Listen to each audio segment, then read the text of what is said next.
Oh my god, it's so windy. Hello everyone. Tuesday morning. MOT's due, well, runs out on Thursday, so this week, the 29th. Therefore, today I'm off to get my MOT done. I got quoted around 200 to £300 for my service, in which I told them to shove it and bought all the stuff myself and did this service over the weekend. The only thing that I need to change now are the tyres, because they won't pass the MOT at all. When I first got the bike, they were perfect. I use it every day. I've done a lot of miles, so sod's law is that the treads are really thin. So I'm gonna get myself a new pair. So that's the only really big, drastic cost, other than the actual bits and bobs myself that I bought. But once that's done, I got new tyres, a bit like a fresh bike. Did the rear brake change. Started that on Saturday.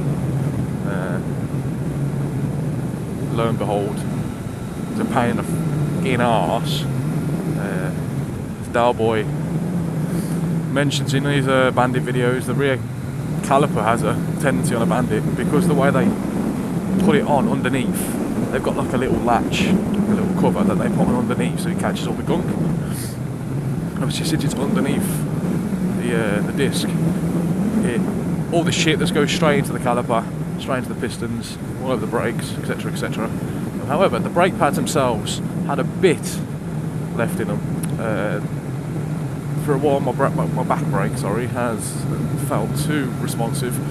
It does work, it has been working, it's just, obviously I think the pistons are so jammed full of shit, it was struggling to open and close too much. So what I had to do was, obviously I just changed it out of principle. Got fresh new pads on the back now. The front ones are alright, the front ones are pretty sound. Yeah, had to bleed the nipples. Me and my mate Rory Schnizzle. Yeah, so we had to bleed the brakes, but like an idiot.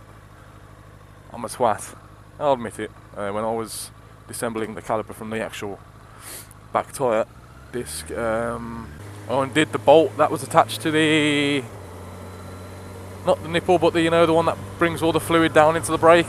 I detached that bolt slightly and obviously let loads of pressure out, and me and Rory were completely baffled as to what was going on because we was there for about 3 or 4 hours.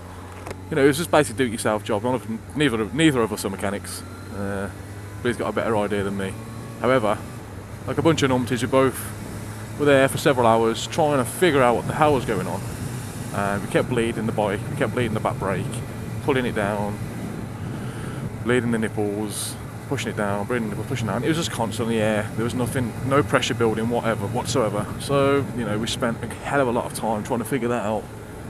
Lo and behold, simple solution to what was wrong.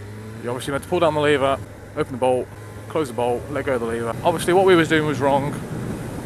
We meant to obviously build pressure by opening and closing a nut bolt on the nipples, and that's where we was going wrong. So Rory's mate came around, mechanic for 15 years, and he'd done that instantly, and we was laughing, to be honest. It was an embarrassing moment, but hell, we got it done.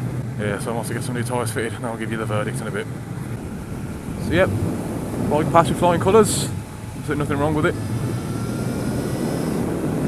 The only thing that needs to be done was the tyres. So both the front and rear tyres have been done, changed to some Maxxis Tourers. Okay, so I've never had new tyres before, so he said just take it easy and not to banking it into any corners or anything like that. So MOT passed with flying colours, happy days.